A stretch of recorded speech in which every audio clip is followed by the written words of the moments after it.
By doing science here, we're also performing science in the sense that people can see what we're doing. They can come and help us with the balloon launches.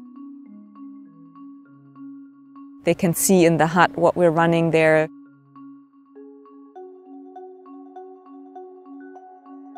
This is why we're here in the southern part of Greenland in a small village called Narsaq. Southern Greenland has somehow been neglected by the scientific community, so there is very little that we know about the composition of fine particles in the atmosphere.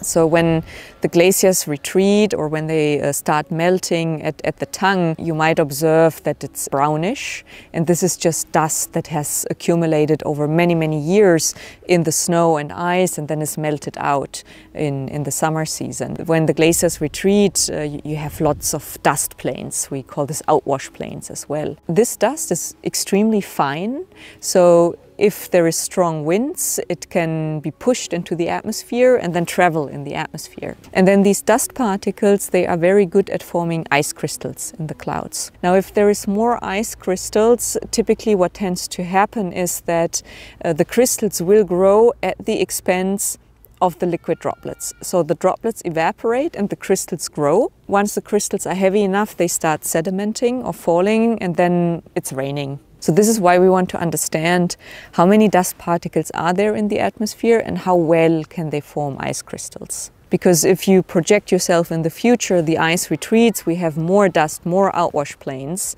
That means that the composition of the clouds might also change, because all of a sudden we have more nuclei for ice crystals in the clouds. If we have more ice crystals in the clouds, they might reflect solar radiation, but at the same time they will precipitate. And this is already known that it's getting wetter, or there's more precipitation in southern Greenland, which is actually good for the glaciers, because if there's snow that accumulates, then of course the glaciers will persist longer. However, at the same time, we would expect that a cloud that precipitates doesn't live very long, which means that solar radiation can come again. So we're losing that albedo effect. What does it mean essentially is that the lifetime of a cloud would be shorter, because they start precipitating. Whereas if you have many small droplets, the cloud would stay much longer. And then ultimately this has an effect on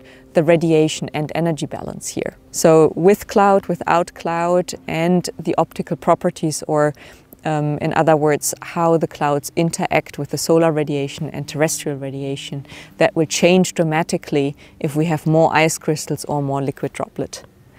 Now, I cannot tell in which direction the equation goes. This is very complex, and for that the idea is that we collect the fundamental process data, and then later on we'll be able to simulate that with numerical models and then understand how things might change here. We have two main ways of measuring the chemical composition of the atmosphere. So one is on the ground in a little hut where we measure all kinds of different properties of aerosol particles, and the other one is with the balloon.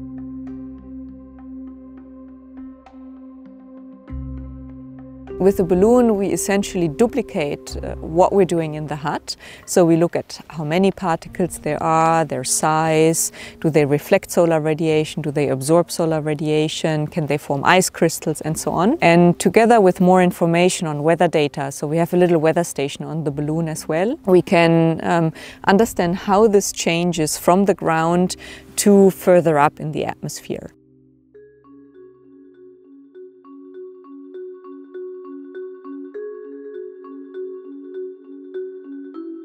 Changes that are happening in Greenland, or let's say the Arctic more generally, will definitely affect what is happening in Central Europe. So the idea is really to get detailed process knowledge, translate that into numerical models, and then to be able to simulate different scenarios for how the future might look like in southern Greenland.